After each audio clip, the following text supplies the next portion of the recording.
Questions and answers from the works of Sri Aurobindo and the Mother. Flowers, Part 10. From the Mother. Question.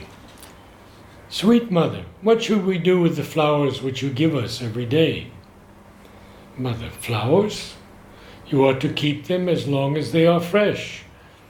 And when they are no longer so, you must collect them and give them to the gardener, any gardener you know, so that he can put them in the earth to produce other flowers.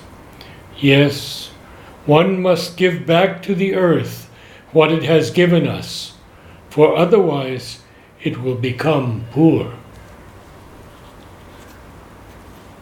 Question. Mother, certain flowers come in a particular season. Does this mean that during that season a greater force is at work? Mother, this is a question which is difficult to answer, but I have made a rather interesting experiment in this way.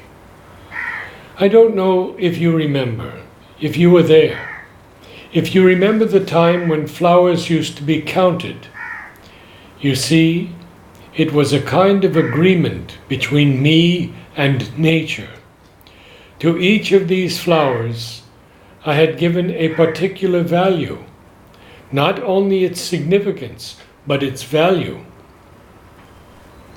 For example, it was understood I had made an agreement with nature. Take, for instance, the transformations flowers. Note that if one is quite attentive, one will see that in different seasons, one flower is replaced by another with a similar or close significance, and you can go all around the year in this way, if you know how to make use of things. There are also permanent things which are always there, but flowers, for example, like the transformation flowers, have a season, quite a long one, but still a season. The realization flower has a fairly long season, but it doesn't come at the same time as the transformation flower. They, how shall I put it, overlap.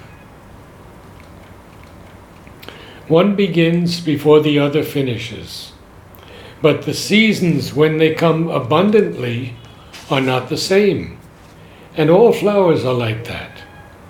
Yes, it is arranged. This answers your questions, doesn't it? There are shades in the meaning, and it is possible that some seasons are more favorable. One may lay greater stress on one movement than on another. But each of these flowers had a numerical value, and I used to write it down. I had them counted because I was noting the numerical value. I stopped when my pages, I had long pages like this, you see. Mother stretches out her arms to indicate the length of the pages, because I was totaling up the numerical values. I had my reasons for it. It was not just like that. I did a great deal of work with it. I had to stop because it was taking too much time. You see, when I had to write figures on a paper at least as long as this, and then later, suddenly it had to be still bigger, it was impossible. Mother stretches out her arms again, so I had to stop. I stopped because of this. But not only did I have a numerical value and did some work upon it, there was also the meaning of the flower. Well, it was an agreement like this. The numerical value corresponded to something that it was understood nature would give me for my work. But the significance of the flower also was something agreed upon between me and nature. For example, take transformation. When there was a computation, it was sometimes by thousands during the season, you know.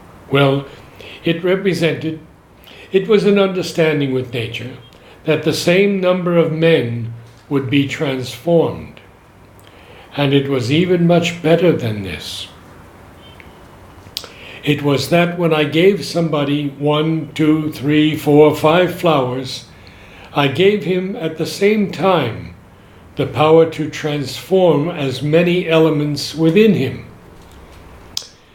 But naturally, for this to work in all sincerity, it had not to pass through the head, because when their head starts working, not always in the right way, men spoil everything.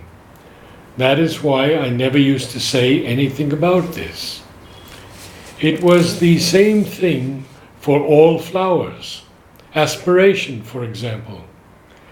The aspiration flowers, which used to come in large basketfuls, there were thousands and thousands of them, all counted. Well, each one represented an aspiration.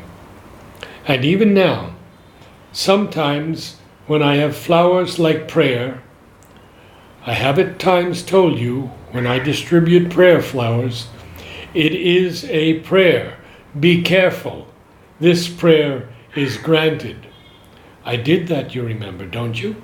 And I told you, take care of your prayer. Pray only for what you want should be. Take great care, because this prayer is granted.